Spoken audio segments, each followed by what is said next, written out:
www.hazratfirozmemon.org۔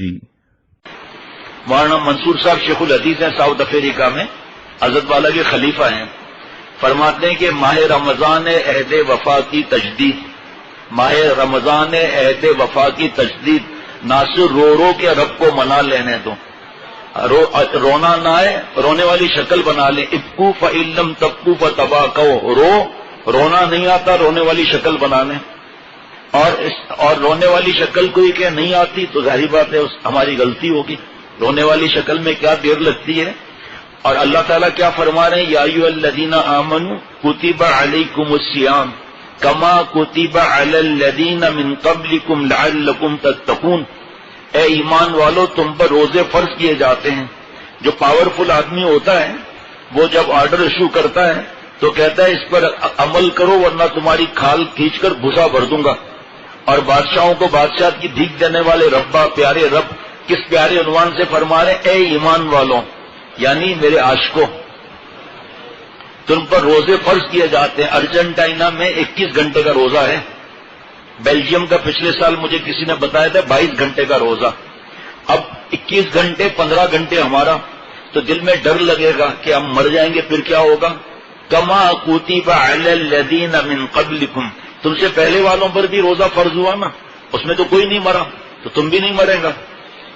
آپ تاریخ اٹھا کر دیکھ لیں، آپ کو ایک بھی ایسا واقعہ نہیں ملے گا کوئی ضد میں آ کر شوگر کا پیشنٹ رکھ لے اور روزہ وہ جانے، اس کو تو شریعت نے اجازت دی، اب وہ عمل نہیں کرتا۔ تو پھر ابھی ہم آ رہے تھے تو ایک پیشنٹ انہوں نے بتایا کہ 4 گھنٹے تک اگر میں نہ کھاؤں تو میری طبیعت بہت ناساز ہو جاتی ہے۔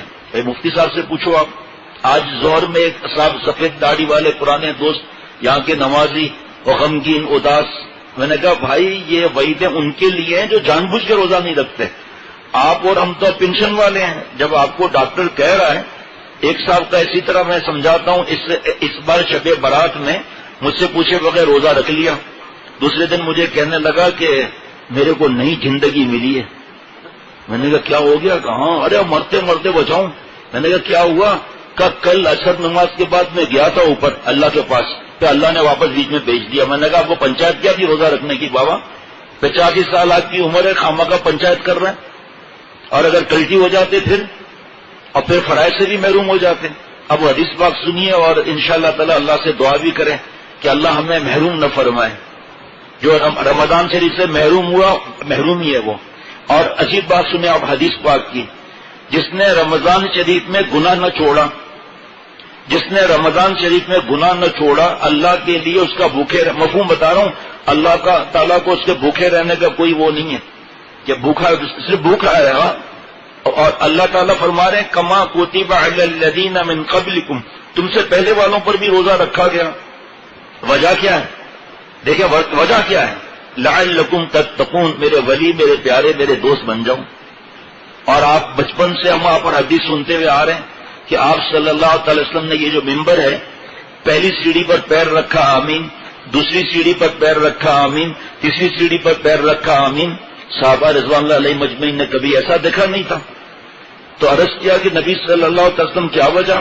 فرمایا کہ میں مفہوم کے ساتھ عرض کروں گا کہ فرشتوں کے سردار حضرت جبریل علیہ السلام اللہ تعالیٰ کے حکم کے بغیر آ سکتے تھے؟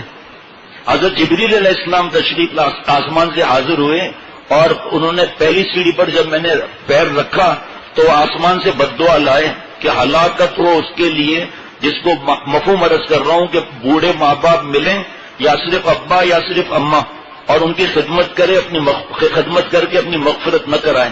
تو بد دعا پر بد دعا کون لا رہا ہے؟ فرشتوں کا سردار۔ آمین کون فرما رہے ہیں؟ انبیاء علیہ الصلوۃ والسلام کے سردار، اللہ کے لاڈلے۔ ہلاکت ہے اس کے لیے جس کے سامنے آپ صلی اللہ علیہ وسلم کا ذکر آئے اور درود شریف نہ پڑھے۔ آمین۔